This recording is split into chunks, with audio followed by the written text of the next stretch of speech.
కోసం 1987లో స్థాపించిన ప్రపంచ మహిళా రెడ్ల సమాఖ్యను పక్కన పెట్టి ఎక్కడ ఏ ఆడపిల్ల కష్టాల్లో ఉన్నా నేనున్నాను అంటూ రాజశేఖర రెడ్డి గారి అడుగుజాడల్లో ఇంకొకసారి మళ్ళీ ఇక్కడ వైఎస్ఆర్సీపీ మనుషులు ఎవరైనా ఉంటే దయచేసి నన్ను ఇది శ్రద్ధగా వినండి. ఒక్క ఆడ మనిషి తలుచుకుంటే సాధించలేదని ప్రతి గడప ముందు పులివెందల్లో ముగ్గు వేసి ఫ్యాన్ గుర్తులు విజయమ్మ చేతులు పట్టుకొని హస్తం గుర్తు నుంచి ఫ్యాన్ గుర్తుకు వచ్చినప్పుడు ఎలా గెలుస్తాడు నా బిడ్డ? ప్రతి ఒక్క ముసలోళ్ళకు కూడా హస్తం గుర్తు పడింది కాబట్టి నా బిడ్డ ఎలా గెలుస్తాడంటే లారీల నిండా ముగ్గు తీసుకొని ప్రతి గడప ముందు ఫ్యాన్ గుర్తులేసి గెలిపించిన ఘనత శ్రీలక్ష్మిరెడ్డికి మాత్రమే. ఏ పదవులు ఆశించలేదు. పదవులు ఇవ్వకపోతే పార్టీలు మారలేదు. అభిమానం అంటే ఆశించడం కాదని ఎక్కడడిగినా వైఎస్ఆర్సీపీలో ఏ మనిషి అడిగినా చెప్తారు శ్రీలక్ష్మిరెడ్డి అంటే.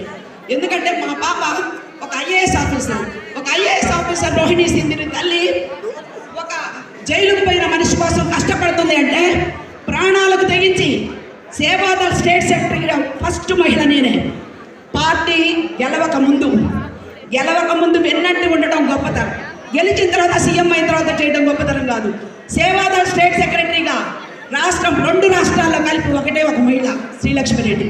ఇప్పటికీ ఏ రోజు కూడా ఏ పదవి ఆశించకుండా అభిమానం అంటే ఆశించడం కాదు, అభిమానం అంటే పని చేయడం, అభిమానం అంటే కార్యకర్త, అభిమానం అంటే సాధిస్తూ ప్రతి గడప ముందు విజయమ్మ కోరిక ప్రకారం ఫ్యాన్ గుర్తులేసి గెలిపించుకొచ్చిన ఒకే ఒక మహిళ.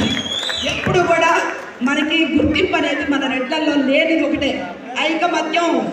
ఐకమత్యం అనేది లేదు. మీరు మళ్ళీ చెప్తున్నా నేను, మీరు ప్రతి ఒక్కరూ మిగతా కులాల్లో ఉండే ఐకమత్యం మనలో లేదు. మీరందరూ కూడా ఎక్కడ మన ఆడవాళ్ళు పనిచేస్తున్నా ఒక ఆడ మనిషి ఇల్లు వాకులు వదిలిపెట్టి రోడ్ల మీద పనిచేయాలంటే ఎంత కష్టమో తెలుసా? మేకపాటి రాజమోహన్ రెడ్డి గారి తమ్ముడు ఉన్నాడు అక్కడ. ఆయన అనేవాడు, ఏమి నీకు దెయ్యం పట్టిందా, పిల్లల్లో వదిలేసి వచ్చి ఇట్లా రోడ్ల మీద పనిచేస్తున్నావని.